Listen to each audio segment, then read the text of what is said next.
Aramutse neza mwese abakomeje kudukurikira ndetse n'abakomeje kubana natwe mu makuru n'ibiganiro byacu hano kuri Bizur TV.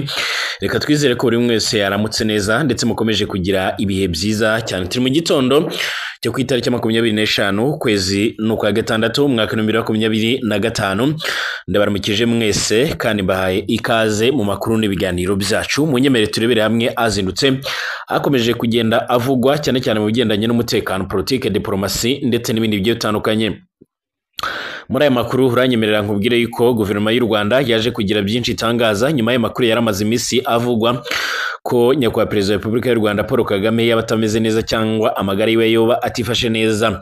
Ku munsi w'ejo nibwo Madame Yolande Makoro, umuvugizi wa guverinoma y'u Rwanda, yagize byinshi atangaza. Mu byo yatangaje yavuze yuko Perezida Kagame amaze iminsi mu kiruhuko nk'uko buri umwe umuntu wese cyangwa se undi muntu wese ashaka gukora akazi hanyuma akaba yafata umwanya wo kuruhuka. Yashimangiye ko Perezida Kagame ari umuntu ukora akazi cyangwa se urana akazi kenshi, haba imirimo y'imbere mu gihugu ndetse n'indi mirimo ibiri ku rwego mpuzamahanga. Ibikomeza gushimangirwa yuko nyine agomba kuba yafata umwanya wo kuruhuka kandi anashimangira ko ari ibintu bisanzwe.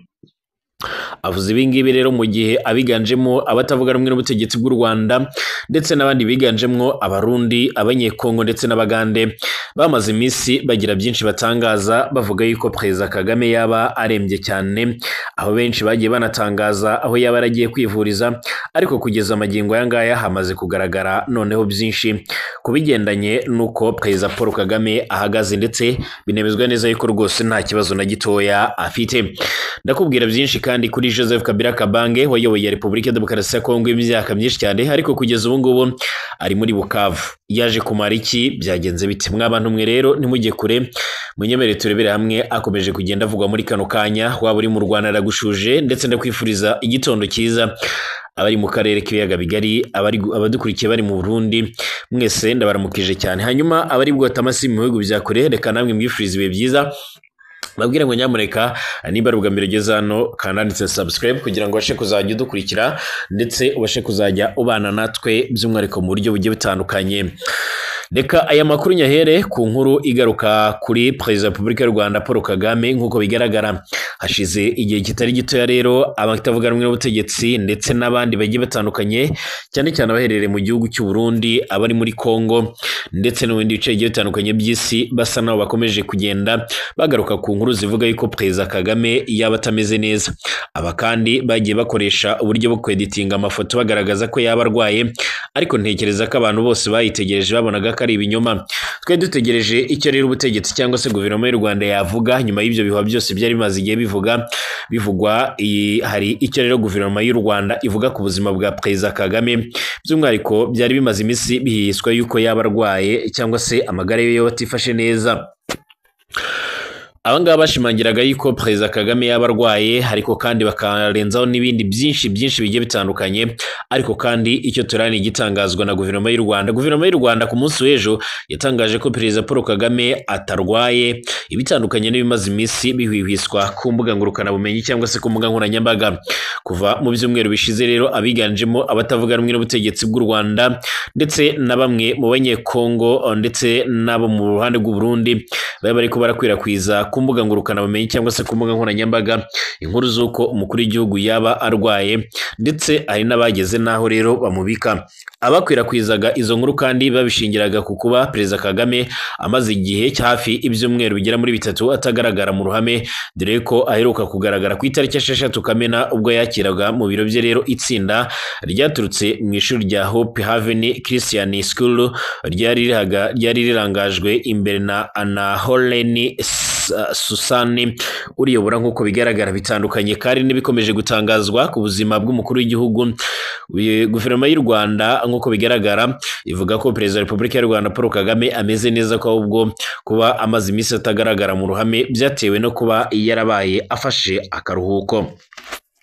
umuvugizi wa guverinoma y'u Rwanda Madame Yolande Makoro yabwiye Tarifa ko iby'uko ubuzima bw'umukuru w'igihugu rero butifashe neza nta shingiro bifite, asaba abanyarwanda gutuza ndetse no kubaho nta kibazo bafite. Ati nyamuneka rwose nimutwarwe n'aya makuru atariyo yuje urwango ari bwo kwirakwizwa ku mbuga nkoranyambaga, nta kintu cyo gutinya cyangwa se cyo kugirira impungenge na kimwe gihari. Madame Yolande Makoro yunzemo ko kandi ari ibisanzwe ko Perezida Kagame atagaragara mu ruhame rero by'umwihariko nyuma yo kugira akazi kenshi kaba ko rwego rw'igihugu ndetse na mpuzamahanga. Ati nawe uri umuntu, ikindi ati nawe ni umuntu nk'undi, ikindi nk'undi wese afata igihe akaruhuka, nta kidasanzwe cyangwa se icyo gutinya gihari. Perezida Kagame by'umwihariko ameze neza, ari kuruhuka bisanzwe, aracyari mu nshingano ze by'umwihariko uko bikwiriye. Si ubwa mbere kandi yakwirakwizwa ibihuha ku buzima bwa Perezida Kagame nk'uko bigaragara, ndetse ubwo biheruka gukorwa rero n'ubundi ni ubwe waje kubitesha agaciro. Guverinoma y'u Rwanda ivuga ko rero bene biriya bihuha biba rero bishingiye ku mpamvu za politike nk'uko bikomeje kugenda bigaragara. Hanyuma rero uwitwa Joseph Kabila Kabange ngo yaba aherereye mu bice bya Bukavu muri Kivu y'Amajyepfo. Muri Kivu y'Amajyepfo rero ni hamwe mu hantu hakomeje kugenda hatutumba umwuka w'intambara idasanzwe kurenza no mu bindi bice bigiye bitandukanye. Ni ahantu bigoranye yuko hamara iminsi 2 cyangwa se 3 by'umwihariko hatabaye intambara. Ntabwo bishoboka cyane kuko ni bimwe mu bice bikomeje kugenda biberamo intambara. Nyuma y'uko kandi umutwe wa 23 umaze iminsi kubita agatoki ku kandi ushimangira neza yuko waba witeguye kuzigarura igice cya Uvira, ariko ingabo z'u Burundi zikababera ibamba. Kugeza amagingo yanga bivuga ko haba hari kuba inama ikomeye cyane ishobora kuza gutuma rero nyine bafata indi myanzuro ikomeye cyane. M23 kandi yakomeje gusabwa kuva mu bice byose yafashe mu rwego rwo kugira ngo leta ya Kongo nayo ibashe kuba yakwinjira muri gahunda z'ibiganiro cyangwa se babashe kuba bagira byinshi baganira. Ariko kugeza amagingo aya ngaya uyu mutwe wa M23 ukomeza gushimangira ndetse no kugaragaza ko udashobora kuva muri ibi bice, ngo mu gihe inshuro nyinshi zabayeho z'ibiganiro n'ubundi wasangaga leta ya Kongo idashobora gushyira mu bikorwa ibyo bumvikanye cyangwa se ngo isohoze amasezerano. Joseph Kabila Kabange wahoze ari Perezida wa Repubulika ya Demokarasi ya Kongo ari mu mujyi wa Bukavu rero wo mu ntara ya Kivu y'Amajyepfo, aho yageze avuye i Goma. Kabila yari amaze ukwezi kurenga rero aba mu mujyi wa Goma, aho rero yageze nyuma yo kuva mu buhungiro nk'uko bigaragara. Abamwegereye bavuga ko i Bukavu byitezwe ko rero ahahurira akanagirana ibiganiro n'abantu batandukanye bo mu rwego rwo gushakira umuti urabye ibibazo byugarije iyi Repubulika ya Demokarasi ya Kongo. Mu bo rero bagomba guhura harimo rero abanyepolitiki bo muri Kivu y'Amajyepfo, abahagarariye amadini, abahagarariye amashuri makuru ndetse na za kaminuza, abahagarariye inzego z'abagore ndetse n'abatware gakondo nk'uko bigaragara. Joseph Kabila Kabange kandi ubwo yaganiraga n'ibyiciro by'abariya abantu bo mu ntara Kivu y'Amajyaruguru bamusabye gukoresha ubunararibonye afite agafasha RDC mu kubana amahoro. Nyamara kandi ibi ntibyabujije benshi kumunenga, bakanenga uburyo yari akomeje kwitwara mu gihe n'ubundi ku butegetsi bwe cyangwa se ku ngoma yiwe naho hari ibibazo byinshi bigiye bitandukanye, ku buryo wasangaga n'ubundi igihugu cyarabaye akaduruvayo gakomeye cyane. Kugeza amagingo aya ngaya kandi uyu Joseph Kabila Kabange akomeje guhura n'abanyepolitike ndetse n'abanyamadini, mu gihe mu minsi ishize aribwo rero bamwe mu banyamadini biganjemo abo muri Kiliziya Gatolika, Pentecote ndetse n'abandi bagiye batandukanye bahuje by'umwihariko raporo mu rugendo bari bamaze iminsi bari kuzenguruka hirya no hino mu isi no mu bice bigiye bitandukanye bya Kongo, bari gushaka uburyo rero nyine bahuza abanyekongo. Hakaba hari rero icyegeranyo cyangwa se amakuru bashyikirije Bwana Tshisekedi. Icyakora kandi ntabwo higeze hatangazwa ingingo cyangwa se imwe mu bikubiye mu byo bashyikirije Tshisekedi. Icyakora amakuru atugeraho ashimangira ndetse akagaragaza neza yuko ngo Bwana Tshisekedi yaba yarateze amatwi akabumva, hanyuma nabo bakamwumva. Kugeza ubu rero n'ubundi bakaba baramusabye yuko yakoresha ibiganiro bihuza abanyekongo byanze bikunze.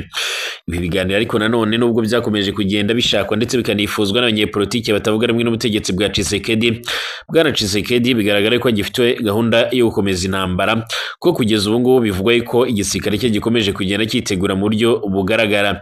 Ibi bishingirwa kuko rero mu minsi mike ishize aribwo hagaragaye cyane cyane ibikorwa bigiye bitandukanye byo guhereza ingabo za Kongo ibikoresho bya gisirikare ubwo twavuga nk'ibifaru biremereye cyane biherutse guhabwa izo ngabo, akiyongeraho na mbere yaho gato indege z'intambara. Binavuga ko kandi hari ibindi bikoresho bigiye bitandukanye byagiye bihabwa aba basirikare mu buryo bw'ibanga, ibikomeje gushimangirwa yuko rero babifuza kwirukana uyu mutwe wa M23 byanze bikunze nk'uko bikomeje kugaragara. Ngaye nguko rero reka mbashimire kuri mwebwe mwese mukomeje kudukurikira ndetse n'abakomeje kubana natwe, tugaruke mu kanya turebera hamwe andi makuru akomeje kugenda avugwa.